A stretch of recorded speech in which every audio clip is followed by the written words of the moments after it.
Merci à tous pour vos présentations. On va passer à la deuxième partie de cette après-midi, fin de journée, matinée. Donc, je vais vous présenter. Donc, on va parler dans notre deuxième session, on va parler de l'adaptation des usages et du secteur du bâtiment face au changement climatique. Pour cela, on va écouter Monsieur Dorian Litvin, accompagné de Monsieur Vanier.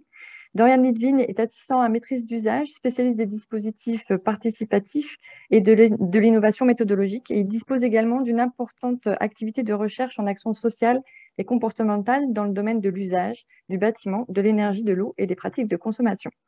Pour son intervention, il sera accompagné par M. Vanier, qui est quant à lui assistant à maîtrise d'ouvrage spécialisé dans la copropriété. En dernière partie, il y aura l'intervention de M. Pierre de Roubaix, ingénieur ADEME au sein du service bâtiment, qui nous dressera un panorama des outils et des études ADEME les plus récentes qui contribuent à accompagner les professionnels dans cette question d'adaptation au changement climatique du secteur du bâtiment. Je vous remercie, je vous laisse la parole, Monsieur Litt. Oui, bonjour, merci Florence. Bonjour à tous. Voilà, Florence nous a présenté rapidement. Je vais en profiter, je vais lancer l'écran, la présentation. Il y a Denis on présente avec Denis qui est ici présent. Bonjour à toutes et à tous. Donc, comme disait Florence, N'hésitez pas à mettre mode plein écran, ce sera plus… Voilà, merci. Voilà. On est là pour parler un peu du lien entre usagers, usage et changement climatique à travers la pratique de l'assistance à maîtrise d'usage en faisant un focus sur la copropriété. Alors, pourquoi s'intéresser aux usages et aux usagers dans le bâtiment? Donc, juste un tout petit point sur la notion des démarches centrées sur l'usage, sur les usages et les usagers dans le bâtiment. Après, un petit point sur les gains que cette approche peut avoir avec un focus sur le climat, sur les enjeux climatiques.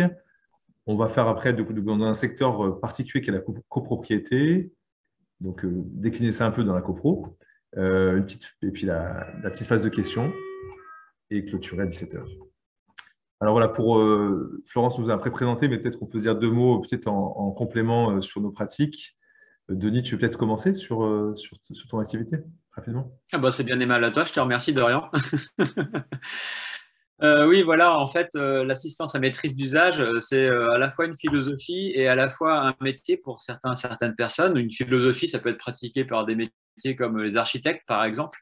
Voilà, et un métier, il y a des spécialistes, notamment des personnes formées en sciences humaines qui la pratiquent, qui sont au cœur de leurs compétences de sciences humaines et qui accompagnent justement les professionnels du bâtiment, tout le secteur, à traiter les usages, à intégrer les usagers et les utilisateurs du bâtiment de manière à ce que le bâtiment soit performant et puis qu'on puisse faire face justement aux forts enjeux climatiques et résilience à présent bien définis dans le plan qu'on connaît tous.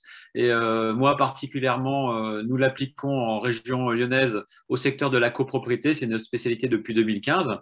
Et puis depuis 2019, nous avons fondé une école nationale de la copropriété qui mise sur les relations humaines comme clé de réussite de projets collectifs. Donc voilà, notamment pour répondre par rapport au fonctionnement ou dysfonctionnement en logement collectif privé, en métropole en tout cas, pour répondre à ces problématiques-là de base, de manière à réussir des projets beaucoup plus importants d'ampleur, comme la rénovation énergétique. Merci.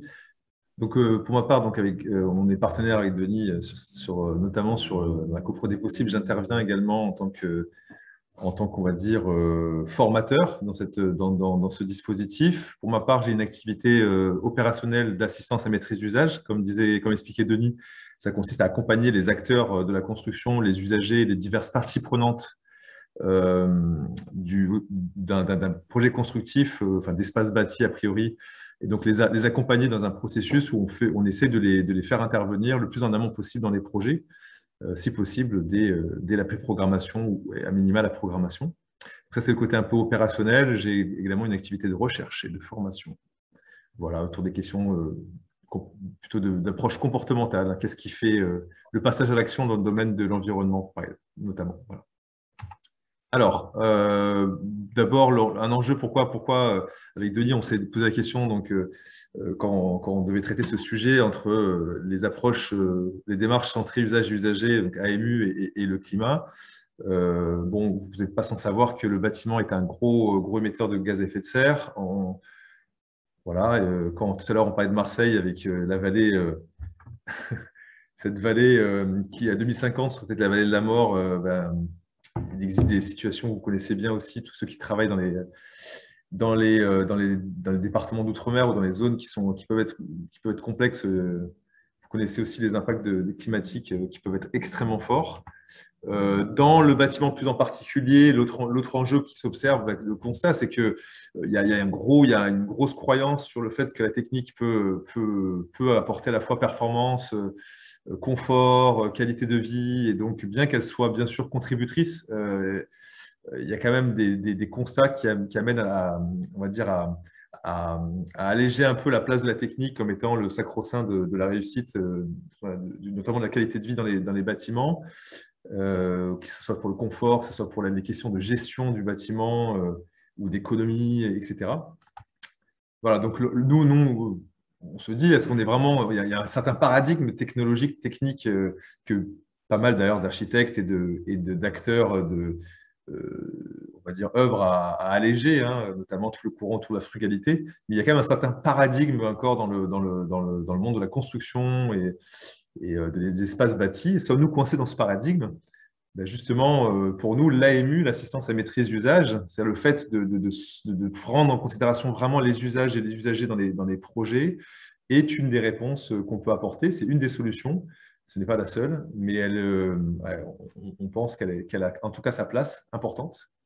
Donc, vous voyez ici un tout petit un visuel qui est tiré du livre blanc de l'AMU qui a été rédigé, on en parlera, par environ une quinzaine de structures professionnelles de l'AMU en France. Et donc, le grand message de cette approche est faut-il adapter l'usager aux espaces bâtis, notamment aux bâtis performants qui ont d'autant plus d'enjeux d'usage, ou adapter les espaces bâtis aux usagers.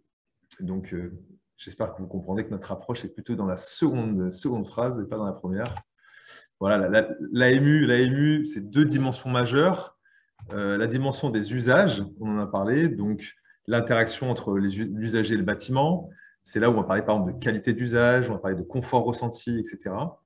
Les usages qu'on peut dire adaptés, autrement dit, le fait qu'un usager dans un espace se sente en confort d'usage, il est en mesure à la fois de faire ce qu'il aime y faire et ce qu'il veut y faire, et à la fois le bâtiment, il a la sensation que le bâtiment, qu'il utilise bien les équipements et tous les éléments d'enveloppe tels que ça a été conçu, tel que ça a été réfléchi.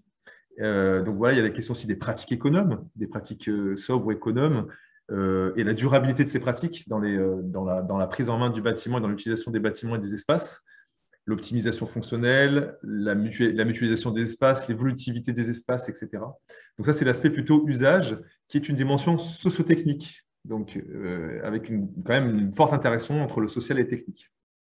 Mais l'autre dimension aussi de l'AMU, de ces pratiques-là, de ces démarches, c'est la prise en compte des usagers et des autres parties prenantes des projets et des bâtiments et des espaces bâtis. Et là, on est sur d'autres registres. On est sur le registre peut-être de l'implication et de l'appropriation, la question de la concertation, pouvoir s'exprimer, pouvoir produire, décider ensemble, partager et mutualiser des services ou des moments de vie, donc vivre et travailler ensemble, etc. Donc, on est sur une autre approche là qui est plutôt sociale et humaine, et qui est extrêmement importante. Les deux, évidemment, se rapprochent, mais on va dire, il y a une synergie entre ces deux dimensions, évidemment, mais c'est important de vous indiquer ces deux aspects-là. Voilà, alors rapidement, quels sont les gains potentiels des démarches d'AMU pour l'enjeu climatique? On a essayé d'en distinguer quelques-unes, il y en aura probablement d'autres, mais pour cet échange ensemble, on a préféré se concentrer sur quatre points. Tout d'abord, la question de la consommation, assez directement, une meilleure prise en main des bâtiments et donc atteindre la performance théorique des bâtiments ou des espaces, ça permet a priori d'aller vers moins de consommation, l'intégration plus forte des gestes économes et plus ancrés, Et aussi, comme on va le voir avec Denis, l'enjeu de déblocage de projets de rénovation. Des projets de rénovation qui sont là, de rénovation énergétique qui sont prévus et qui bloquent pour des questions organisationnelles notamment. L'évolutivité des usages, le fait d'avoir des bâtiments qui sont mieux adaptés au changement climatique et les espaces mieux adaptés aux besoins des usagers. La frugalité, alors ça c'est l'AMU peut aussi contribuer à ces enjeux de frugalité, donc réduire la technologie à nécessité de piloter des bâtiments. Et puis également la notion, par exemple, un autre point important, c'est l'empowerment, donc la mise en capacité. Alors j'ai des fois du mal à définir ce terme en français, mais bon, j'espère que vous le comprendrez un peu mieux avec quelques détails. Moi, je le vois comme la capacité à réfléchir, à décider et à agir ensemble, et avec l'implication des usagers dans leur lieu de vie, de travail ou d'études, l'autonomie, etc., etc. Donc là, on est plus sur les concepts qu'on peut après aller vers la résilience, puisqu'on est sur l'autonomie et la capacité des individus à décider, à agir. Voilà, donc le périmètre d'intervention large de l'AMU, l'AMU intervient dans pas mal de… Les professionnels de l'AMU interviennent dans pas mal de secteurs du bâti, avec pas mal de mandataires, collectivités, bailleurs sociaux, promoteurs, copropriétés, on va le voir, des opérations en neuf, en rénovation ou en requalification. Encore un visuel du livre blanc de l'AMU. Et je passe la main à Denis pour le Focus Copro. Eh bien, ça tombe bien parce que je viens de me reconnecter, si vous m'entendez. Oui, voilà. On t'entend, Denis. Tu as eu un problème de connexion, ok? Donc, c'est intéressant puisque au moment où Dorian nous parlait de technique, j'ai donc eu un problème technique et c'est bien notre philosophie, c'est que nous faisons partie des personnes qui croyons presque plus en l'humain qu'en la technique pour résoudre nos problèmes d'humain et de société sur cette belle planète. Donc, notamment en copropriété, en fait, si la rénovation énergétique en copro patine depuis des années, c'est notamment parce que parce que je suis aussi ingénieur en plus d'être coach certifié, donc j'ai une casquette de sciences techniques aussi. On prend le problème uniquement par le côté de la technique, on présente sous forme économique et technique, et ça ne fonctionne pas avec les copropriétaires qui sont absolument pas du secteur. Donc, on parle très technique à des gens qui sont incapables de comprendre le technique. Donc, c'est une des raisons, en fait, qui nous anime à amener cette brique supplémentaire de l'assistance à maîtrise d'usage entre le monde des sachants du bâtiment et le monde des copropriétaires, le grand public, qui n'y comprend et n'y connaît strictement rien. De plus, la copropriété, en fait, est face, en France en tout cas, à un problème majeur de base, dès l'entrée des personnes dans la résidence, c'est que les personnes achètent un appartement. Elles ne sont pas copropriétaires, elles n'achètent pas une copropriété, elles n'achètent pas un habitat collectif. Quand elles achètent un appartement. Elles sont absolument inconscientes du fait qu'elles ont aussi des murs communs à gérer, des services techniques à gérer ensemble. Et ça crée tout un ensemble de frustrations, d'incompréhension, etc. Et on est parfaitement synchrone avec Dorian, puisqu'en effet, tout ce qui agite notre cerveau d'individu, d'animal, c'est à 20% au niveau de nos prises d'audition ou des changements qu'on vit. Alors, la slide d'avant, c'était très bien. Ouais, c'était bien, mais je cherchais les chiffres, c'est bon. Ah, c'est ça, pardon. Vas-y. Voilà. C'est 20% de nos prises de décision ou du changement qu'on subit ou qu'on réalise dans nos vies se base sur du rationnel, c'est-à-dire des faits, de la technique, du financier, de l'économique, des dispositifs de subvention qui sensibilisent ou accélèrent, ou sont là en tout cas pour accélérer la rénovation énergétique, et finalement on constate par le résultat factuel que ce n'est pas au rendez-vous, parce que tout simplement notre cerveau humain il fonctionne à 80% sur l'irrationnel. L'irrationnel, c'est quoi? C'est les valeurs. Qu'est-ce qui est important, moi, Denis Vanier, aujourd'hui dans ma vie? Mes valeurs seront différentes dans 30 ans, quand je serai à la retraite. Elles étaient différentes il y a 20 ans. C'est aussi les émotions, les craintes, les joies, la tristesse, l'écœurement. Ça, c'est les émotions qui agitent nos parcours de vie et nos décisions. Et puis aussi, quand on est en collectif, là je vous parlais de l'individu, mais quand on est dans un habitat collectif, privé, comme la copropriété, il y a le côté collectif, le vivre ensemble. Et quand on achète un appartement, on n'a aucune conscience qu'on vit aussi ensemble, on croise nos voisins de palier, mais on y croise juste pour leur dire bonjour et c'est tout. Donc il y a cette dynamique collective à animer pour réussir à réaliser, à transformer des projets collectifs, voilà, avec des stratégies à mettre en place selon la dynamique existante, selon le vécu, selon l'historique des gens et de la copropriété elle-même, et favoriser l'intelligence collective pour que les gens, une fois qu'ils se rencontrent pour un projet concret, eh ben, ils réfléchissent ensemble et ils disent au secteur du bâtiment ce qu'ils veulent, quels sont leurs objectifs, leurs besoins, et ce qu'ils ne veulent pas ou ce qu'ils ne peuvent pas faire. Par exemple, payer une rénovation énergétique à 25 000 € pour leur T3, c'est peut-être pas possible. Donc, inutile pour l'architecte de passer du temps sur un projet à 25 000 € par logement. Il n'arrivera pas à lancer un chantier dans ce cadre-là. Donc voilà, nous, on est animés par amour des copropriétés, un mélange d'AMO et d'AMU pour accélérer la réno énergétique. Voilà, les apports de l'AMU, en fait, l'AMU, la science sociale, par rapport à la science technique de l'ingénierie, par exemple, est vécue comme, est connue souvent comme une science un peu imperceptible, on ne peut pas la capter, ce n'est pas du factuel, on ne peut pas l'appréhender, en tout cas en tant qu'ingénieur. Moi qui me suis ensuite formé aux sciences humaines, je le comprenais bien il y a 20 ans, et maintenant je le comprends différemment. Malgré le fait que ça soit basé sur l'humain, l'AMU est là aussi pour construire une méthode, des méthodes adaptées à chaque typologie de bâtiment, notamment en collectif.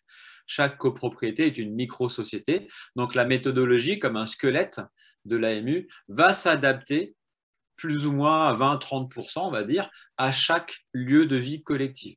Donc, impulser un projet, ensuite on caractérise comme un on diagnostique notamment sur le volet social, le groupe de personnes qui vit ensemble là sans se connaître ou en s'ignorant, on réalise un audit.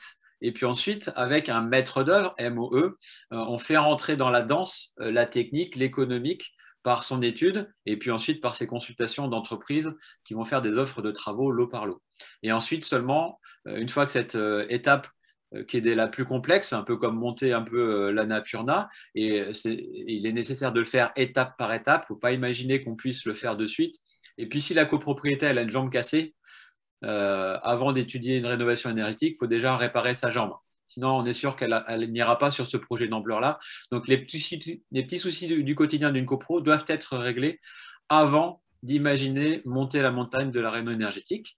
Et une fois que c'est voté en assemblée générale, là, on peut commencer les travaux qui sont plus connus du secteur du bâtiment. Et en même temps, il y a toujours cet accompagnement des copropriétaires, des usagers du bâtiment à réaliser pour pas qu'ils restent dans l'incertitude, dans l'inconnu, et qu'ils aient des informations sur l'avancement du chantier, comment ça se passe, quand est-ce que ça sera terminé. Et puis une fois que le chantier est terminé, ça, on est en plein dedans. En fait, c'est comment on utilise le bâtiment rénové ou même le bâtiment neuf de manière à ce qu'il soit performant et qu'il s'adapte aussi à l'usage, à l'usager et aux utilisateurs. Il y a vraiment comme une VMC, un double flux entre le bâtiment et ceux qui l'habitent. Il n'y a pas que ceux qui l'habitent qui doivent s'adapter, mais le bâtiment aussi, la technique aussi peut s'adapter et les deux se rejoignent pour la performance énergétique notamment.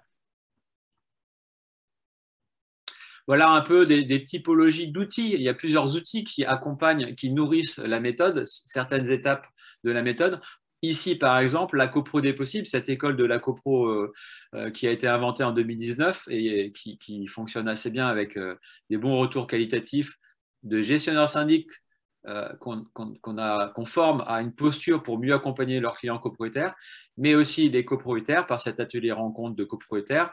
Toujours pareil dans l'intelligence collective, avec une première phase, on voit un jeu Trivial Poursuite sur la table qui est sur la photo de gauche, avec des thématiques de la copropriété pour aider les copropriétaires à apprendre ou à réapprendre c'est quoi une copro, comment ça fonctionne. Et la deuxième étape, une AG fictive. Alors généralement, en copro, je ne sais pas si vous êtes copropriétaire, mais les assemblées générales se finissent mal en général. Hein. Donc là, l'idée, c'est de simuler justement une AG qui tourne un peu en autre boudin. Nos animateurs, formateurs, coachs font des arrêts sur image et sur un paperboard, posent, voilà, bon, qu'est-ce qui se passe maintenant dans le groupe? OK, qu'est-ce qui était bien? Qu'est-ce qui était à revoir en orange? Et par rapport à ces points un peu à améliorer, ce serait quoi les solutions alternatives? Et concrètement, vous repartez après cet atelier avec ces solutions pour demain, dans votre copro, les appliquer et résoudre vos problèmes du quotidien. Donc, en fait, on utilise les problématiques de base d'une copro, qui est une réno énergétique ou pas, comme un terrain fertile à améliorer pour lancer la rénovation énergétique ensuite. voilà, d'autres typologies un peu d'action sur le terrain, en fait, dans les accompagnements AMO, AMU des copropriétaires pour fédérer, mobiliser les copropriétaires. Vous voyez, bah, il y a le classique, notamment en France métropolitaine, le classique petit verre de l'amitié qui permet justement de délier un peu les langues, de se décontracter un petit peu, d'aborder des sujets plus sensibles dans un cadre confortable. Il y a aussi une façon d'exprimer les desiderata de chacun. On part sur un paperboard, par exemple, la photo en bas à gauche. Quels travaux, d'après vous, sont nécessaires? Et puis des gens de manière assez libre, avec des jeux de gommettes ou autres. Il y a plein d'autres astuces comme ça pour les faire participer à exprimer collectivement ce qu'ils souhaitent à la majorité. Et après, en un simple coup d'œil, on voit ce que la majorité souhaite ou ne souhaite pas faire. Voilà, après, avec le Covid, tout le monde est au courant et a développé les pratiques d'utilisation d'outils numériques, même si quelquefois ces outils sont faillibles, puisqu'on est sur de la technique. Hein. Bon, l'humain est aussi faillible, on est d'accord, mais voilà, les deux sont faillibles, hein, rien n'est parfait. Donc, c'est important de mettre ses deux pieds sur ces deux secteurs-là. Et vous voyez, souvent, on est en ronde, on est en cercle pour améliorer la communication. Le participatif, et tu peux en effet laisser la page que tu viens de passer, elle était parfaite. Il y a aussi des outils, comme on voit en bas, le graphique cible pour identifier un petit peu le type de désir de travaux, d'amélioration. Là, et comme ça, visuellement aussi, les copropriétaires, après avoir des sondages, ils ont un rendu sur ce que veut le collectif, le groupe parmi eux, parce que souvent le point de vue est très individuel et il est important de les confronter à, OK, tous ensemble dans votre résidence collective privée, en fait, ce que vous souhaitez, c'est ça.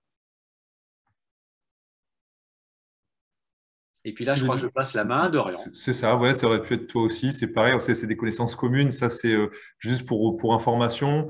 Si ça vous intéresse un peu ces approches d'assistance à maîtrise d'usage, qui sont des approches, on va dire, participatives dans l'univers de l'espace bâti, grosso modo, eh ben, il y a un livre blanc qui est gratuit au téléchargement sur le site de réseau-ami.fr.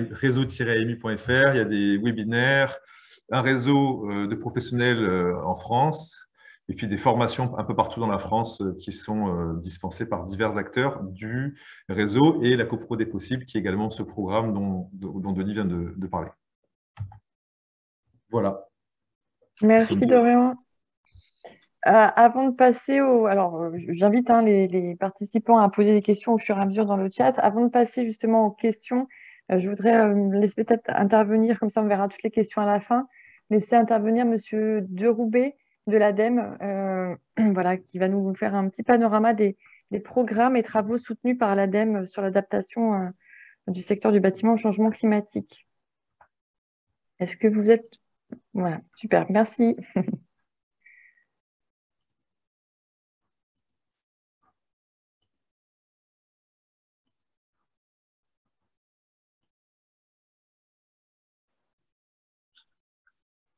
Alors, on a perdu l'écran, Oui. Monsieur Deroux. On a perdu l'écran.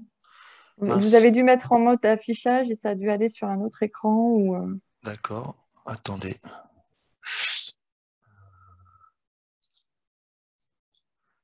C'est peut-être plus simple d'arrêter et de recommencer le partage.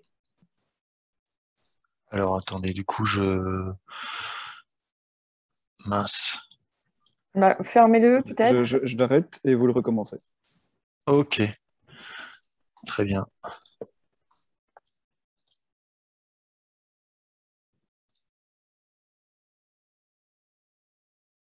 Bon, vous voyez là l'écran? C'est bon? Vous m'entendez? On voit. On n'est pas en mode plein écran, mais on vous voit. Oui, on entend. Bon. Ouais, on va se contenter de ça. Écoutez, bonjour à tous. Donc moi, effectivement, je suis ingénieur à l'ADEME en charge des questions d'adaptation au changement climatique, mais également des copropriétés. Donc c'est vrai que je travaille avec Monsieur Lidvin et je suis aussi la copro des possibles en tant que programme C2E. Donc bon, je suis très intéressé de la présentation qui a été faite. Donc le sujet de l'adaptation au changement climatique, c'est forcément très transversal au sein de l'ADEME. D'ailleurs, je remercie ma collègue Marie-Pierre Meillan qui m'a aidé pour préparer un peu cette intervention. Alors l'idée, donc, c'est que je vous présente un petit peu en termes d'actualité, un petit panorama, hein, puisque l'actualité est assez riche dans le domaine de l'adaptation au changement climatique, à la fois en termes d'études, d'outils pratiques, que ce soit à destination des collectivités ou des gestionnaires de parcs, par exemple. Donc voilà, c'est l'idée. Alors attendez, du coup. Ah oui, comme je suis pas en mode plein écran. Ah, dès que je mets en plein écran, je le perds. Attendez. Mince. Bon. Voilà. Refaites-le, je vais vous guider. C'est en... Voilà, maintenant. Je vais zapper avec la souris. Donc, je voulais faire un petit préambule quand même pour vous dire que l'ADEME, elle milite pour une approche intégrée de lutte contre le changement climatique et ne surtout pas opposer les mesures d'atténuation aux mesures d'adaptation. Mais c'est bien des démarches complémentaires et il faut mener bien de front l'atténuation et l'adaptation. Surtout qu'il y a une certaine spécificité dans le bâtiment, puisque le bâtiment, tout au long de son cycle de vie, finalement, contribue tout autant en fait qu'il subit le changement climatique. Alors l'ADEME, ça fait déjà plus de 10 ans qu'elle a élaboré sa première stratégie adaptation au changement climatique et on s'est organisé justement pour avoir cette approche intégrée. Il y a une direction qui a été créée, une direction adaptation, aménagement et trajectoire bas carbone depuis 2 ans. Donc elle est organisée en 3 pôles et elle est là pour accompagner effectivement les collectivités, les entreprises dans la définition et la mise en œuvre des trajectoires d'atténuation en intégrant bien évidemment la dimension adaptation au changement climatique. Donc le maître mot en ce qui concerne l'adaptation au changement climatique, c'est vraiment l'anticipation. Ça c'est très important parce que c'est ce qui va faire toute la différence, par analogie avec les séismes, d'anticiper les séismes, c'est ce qui fait la différence entre un séisme d'une même magnitude au Japon qui va faire 10 morts et en Chine qui va faire 80 000 morts. C'est effectivement d'avoir des bâtiments adaptés à ces événements naturels. Donc c'est un petit peu la même chose pour l'adaptation au changement climatique. Il faut aussi prendre dès maintenant. Donc là, je vais vous présenter quelques études, mais je voulais quand même préciser que l'ADEME, en fait, soutient de nombreux projets d'investissement dans le domaine de l'adaptation au changement climatique à travers la partie énergie renouvelable du Fonds Chaleur, qui porte un peu mal son nom parce qu'on peut financer aussi du froid à travers le Fonds Chaleur. Donc le Fonds Chaleur, c'est quand même des grosses enveloppes. C'est 350 millions d'euros en 2021, ça sera 339 millions d'euros en 2022. Donc on finance des opérations de géocooling, de boucles d'eau froide tempérée, le réseau froid, etc. Donc je tenais à le préciser parce que ça participe aussi aux actions très concrètes sur le terrain. Alors ensuite, donc la première étude que je voulais aborder là, c'est une étude sur la neutralité carbone. L'ADEME va contribuer au débat national en apportant son éclairage sur la neutralité carbone à l'horizon 2050.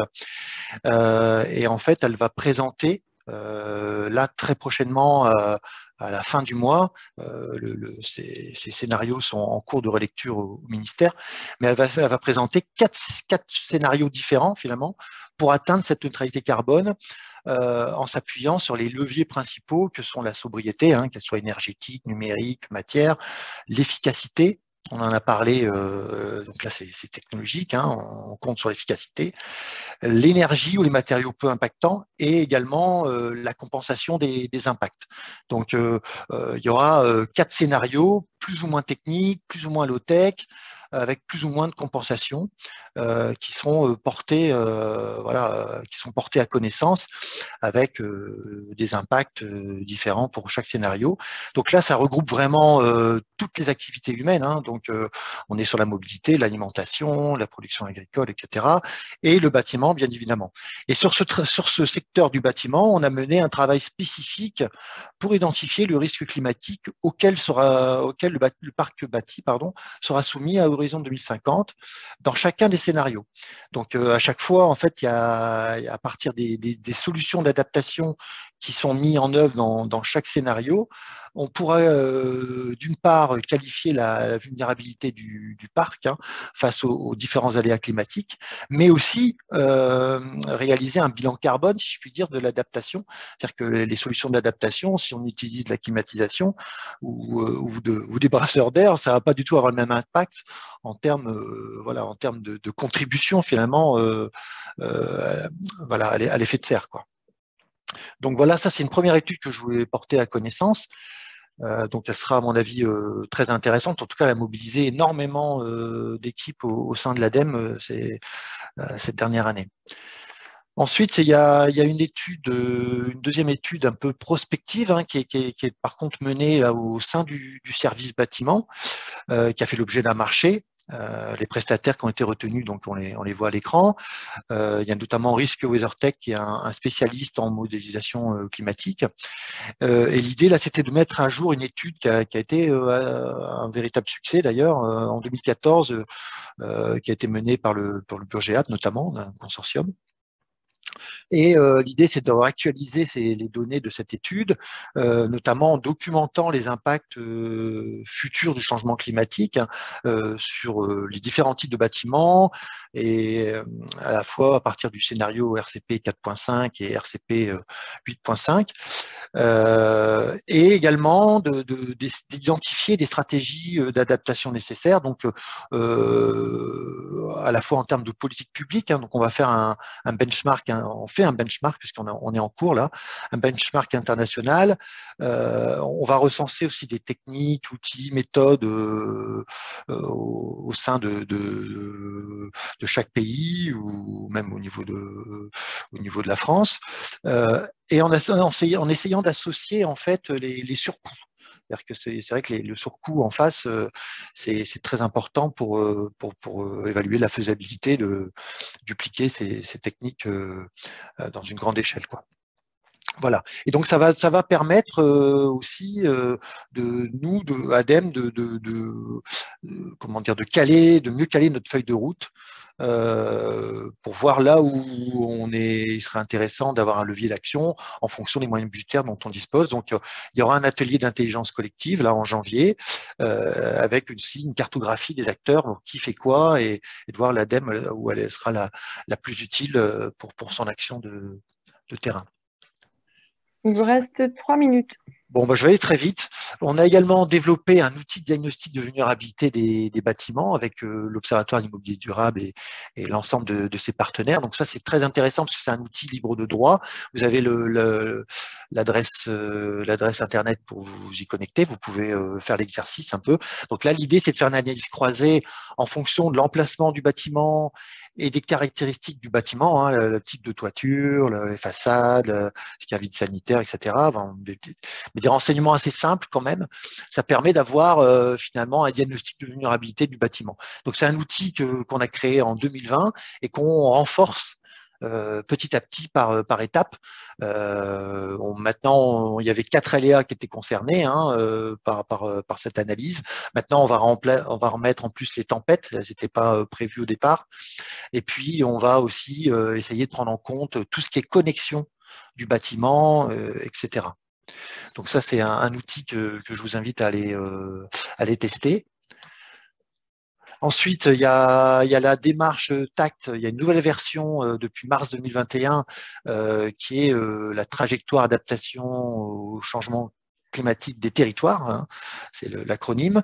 Donc c'est vraiment un outil qui est prévu pour les territoires dans le cadre de leur PCAET et qui va leur permettre d'élaborer une politique d'adaptation au changement climatique, du diagnostic jusqu'au suivi des mesures et l'évaluation de la stratégie.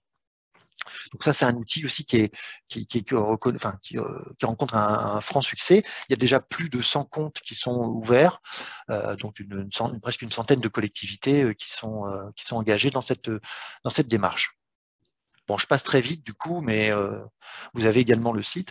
On a également soutenu avec l'OID et puis Wide un MOOC.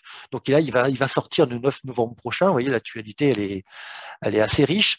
Donc c'est un MOOC d'une dizaine d'heures et prévu sur 5 semaines, à raison de 2 heures par semaine, et entièrement gratuit en anglais et en français, avec des interviews de plus de 25 experts. Et vous pouvez vous inscrire sur la plateforme MOOC bâtiment-durable.fr. Et donc là, vous avez 5 séquences. Bon, ça va de l'évaluation du risque climatique aux stratégies d'adaptation, aux acteurs également, et voilà, l'adaptation de la résilience, etc. Enfin, bon, il y a très intéressant. Il y a un outil aussi qu'on a développé cette fois-ci pour une aide à la décision, pour implanter les arbres en ville finalement, parce qu'il faut bien choisir les bonnes essences, etc. Donc c'est un outil qui a été développé par l'ADEME Hauts-de-France et qui est également en open source. Voilà, donc ça permet d'orienter les aménageurs, les collectivités, etc. pour la plantation d'espèces végétales en ville. Et puis, nous avons aussi un ensemble de publications qui sont sur la librairie ADEME, notamment dans le cadre des rafraîchissements urbains, qui a été largement abordé lors des précédentes interventions. Et il y a notamment le dernier ouvrage qui est des solutions pour rafraîchir les villes. Donc là, vraiment, c'est un catalogue, je dirais, de bonnes pratiques, d'expériences voilà, dans le monde entier pour apporter des solutions de rafraîchissement. Et on a retrouvé ce qui a été présenté juste avant en Guadeloupe, là, et puis à La Réunion. Donc il y a toutes ces bonnes pratiques. Voilà, j'ai oublié le nom, mais voilà, en tout cas, c'est des exemples qui ont été présentés juste avant. Oui, la ZAC Cœur de Ville. Voilà, tout à fait. Et donc, je voulais préciser une dernière chose, qu'il y a un centre de ressources qui a été sur l'adaptation au changement climatique, qui a été créé à l'initiative de l'NERC, du CEREMA, de l'ADEME et de Météo France. Donc, c'est les CEREMA un petit peu qui est opérateur technique de ce centre de ressources. Bien évidemment, l'ADEME verse ses contributions, alimente ce centre de ressources avec l'ensemble des partenaires que je viens de citer. Voilà un petit peu ce que je peux dire en termes d'actualité. Merci, Monsieur de Roubaix. Je pensais justement à cette question, ce que vous venez de dire là, par rapport au centre de ressources. Est-ce qu'il y a des liens comment c'est accessible directement via le site de l'ADEME Non, bah, vous tapez centre de ressources développement durable et vous tombez sur un site dédié en fait. D'accord. Il doit y avoir un lien sur le site de l'ADEME quelque part, mais il y a un site dédié pour. J'ai pas mis l'adresse internet, mais vous retrouverez aisément. Ok, merci. On va passer un petit peu aux questions. Alors moi, j'en ai une pour tout ce qui est approche AMU. Est-ce que quel est le rôle de la technique et de l'humain dans la consommation d'énergie? Quelles sont pour vous la part de chacun? Alors, je peux commencer, Denis? Je me permets de faire. C'est une question qu'on s'est posée notamment dans le livre blanc, qu'on a constitué le livre blanc, quand on était au chapitre les gains. Quels sont les gains de l'AMU? Évidemment que estimer les gains de l'AMU, c'est pas avec, ça demande un travail à part, un travail singulier. J'en parlerai après. J'ai un projet justement de dépôt à l'ADEME sur ce sujet à venir dans le prochain appel à projet de recherche bâtiment responsable. Mais à ce jour, on va dire qu'en faisant le tour un peu des dispositifs qu'on connaît, qui sont tels que Cube 2020, il y a aussi l'Agence locale de l'énergie de Lyon, d'autres structures qui portent des dispositifs qui lient technique et humain dans le principe d'économie d'énergie. Et les divers responsables disent que c'est assez difficile évidemment de distinguer la part dans les économies qui revient à l'humain de la part qui revient à la technique, surtout que ces deux dimensions sont imbriquées. Mais on va dire que globalement, le travail qui a été fait notamment sur Cube 2020 et à l'ALEC de Lyon parle de entre 10 et 20% liés à l'humain le reste pouvant être attribué à la technique. Voilà. Mais alors, voilà, je mets plein de pincettes dans ce que je viens de dire parce que c'était un enjeu méthodologique fort de pouvoir distinguer les deux. Oui, et rapporter à la copropriété pour vous rapporter, pour témoigner de projets concrets de copropriété et de projets de rénovation énergétique globale que nous accompagnons en région Aura. La pose de compteurs individuels de chauffage quand on est en chauffage collectif, en résidence collective, l'effet de l'ordre de 10 à 20% mesuré. Hein, dès lors qu'on met les compteurs, les occupants font attention, donc autant les copropriétaires occupants que les locataires, évidemment, font attention à leur consommation, l'ouverture des fenêtres, bref, les usages divers et variés. Et l'impact est entre 10 et 20%. Moi, j'ai quelques exemples à 15% très, très concrètement mesurés. Voilà. Et puis, à rapporter par rapport à la technique, par exemple, le changement, passage d'une chaudière à gaz très ancienne, 30 ans d'âge, à une chaudière condensation gaz actuelle, qui permet environ 20 à 30% d'économie d'énergie. Voilà. Voilà, vous faites un petit rapport. Et puis pareil, l'ITE, isolation thermique par extérieur d'une façade dans des bâtiments type béton collectif, ça rapporte entre 20 et 40% d'économie d'énergie. Voilà. Ok. Donc, autre question, quand est-ce que vous intervenez, enfin, voilà, quand est-ce que vous intervenez dans un projet d'AMU, enfin, l'assistance à maîtrise d'ouvrage, à quel moment vous intervenez dans un projet de construction ou de rénovation et auprès de qui? Enfin, vous êtes mandaté par qui? Est-ce que c'est voilà, est-ce que c'est les propriétaires? Est-ce que c'est le bailleur? Enfin, voilà. En fait, là, Dorian, je vais te laisser compléter ma réponse parce que tu es là pour présenter l'AMU plus dans sa globalité. Mais voilà, il y a surtout le processus du bâti, de sa programmation jusqu'à sa rénovation de vieux bâtiments de 50 ans d'âge. Voilà, surtout toute la vie d'un bâtiment, l'AMU se pratique aujourd'hui. Sur quelle typologie de bâtiment? Les bailleurs sociaux, le tertiaire, le collectif privé, donc la copropriété. Voilà, et je te laisse compléter, Dorian. Ouais. Oui, tout à fait. Les gros secteurs sont ceux-là, du tertiaire public et privé, de l'habitation, donc en logement privé, logement social et logement collectif.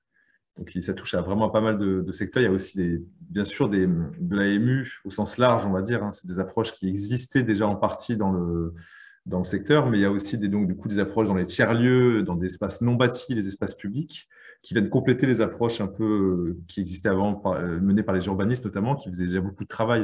Je précise que l'AMU, il y a beaucoup d'acteurs qui réalisaient déjà des approches d'AMU, mais plutôt par tranche, ça veut dire sur certaines tranches du projet. Le principe de l'AMU est de dire qu'il faut une qualité de participative la plus forte possible des usagers, qui ne sont pas juste consultés, qui sont en co-construction, voire en co-décision, si c'est possible, mais le plus possible dès l'amont du projet et tout le long du projet. Donc de la pré-programmation, la phase stratégie, jusqu'à la programmation, conception, réalisation, exploitation et requalification, rénovation. Un exemple. Ouais. Et juste pour dire, donc, pour finir aussi avec votre question, Florence, qui sont les mandataires, qui sont les commanditaires? C'est souvent le maître d'ouvrage, qui peut être donc le maître d'ouvrage, dans l'occurrence, dans le travail de copro, ça va être le syndicat de copropriétaires. Et dans le cadre, souvent, il peut y avoir des collectivités, souvent, dans le cadre de construction ou rénovation de bâtiments, d'équipements publics. Et des promoteurs qui, depuis quelques années, commencent à s'y mettre aussi pour la promotion privée. Donc voilà, c'est grosso modo actuellement. Et puis, bien sûr, les bailleurs sociaux, évidemment, qui ont déjà un passif, un passé là-dessus sur la prise en compte, notamment en exploitation, donc en site occupé. Ouais. Concrètement, dans le neuf, par exemple, au moment de la programmation et de la vente des lots, en fait, c'est intégrer les acquéreurs ou futurs acquéreurs ou intégrer un groupe profil type de personnes qui pourraient acquérir dans l'étude de la maîtrise d'œuvre. En les intégrant, c'est les aider à donner leur point de vue sur les espaces communs d'un lieu. Voilà. Quoi mettre comme équipement, quel usage, quand, combien de temps, etc., pour combien de personnes, de manière à ce que les sachants puissent intégrer cette vision d'usager tout au long de leur processus, même dans le neuf, avant la construction. Okay. Dans des secteurs, on monte jusqu'en pré-programmation quand il y a des études, en études urbaines, en études dans les schémas directeurs, dans les diagnostics urbains, diagnostics de besoins territoriaux, etc. Donc vraiment très en amont dans les études, on est présent aussi pour aider à intégrer davantage les diverses parties prenantes, parce que c'est des processus de concertation qui sont assez complexes, qui sont menés des fois par des garants de la concertation, mais des fois de façon différente, on va dire. D'accord. Donc, vous travaillez en étroite collaboration, je suppose, avec l'équipe de conception Bien sûr. qui est en charge de la réhabilitation. Quand l'architecte ne fait pas déjà ce travail en conception, des fois les architectes font déjà ce travail en conception, bien sûr. Concrètement, on met tout le monde dans une même salle et l'AMU est là pour animer, faciliter les discussions, la co-construction entre sachants et non-sachants. Voilà, c'est une des pratiques, et pas que ça, mais c'est une des pratiques très concrètes. Ok, merci beaucoup. Donc là, on a fait le tour des questions. Je remercie chacun des intervenants pour cet après-midi soirée pour Monsieur Reynaud. Je suppose que vous êtes, il fait nuit. On vous entend pas, on vous voit, mais on vous entend pas. Ben, je vous souhaite à tous, je vous remercie tous encore une fois. Je remercie Ilana qui était en off pour la modération. Et puis, je vous souhaite une bonne fin de journée. Et merci d'avoir participé. Merci aux intervenants. Voilà. Au revoir à tous. Au revoir, merci beaucoup.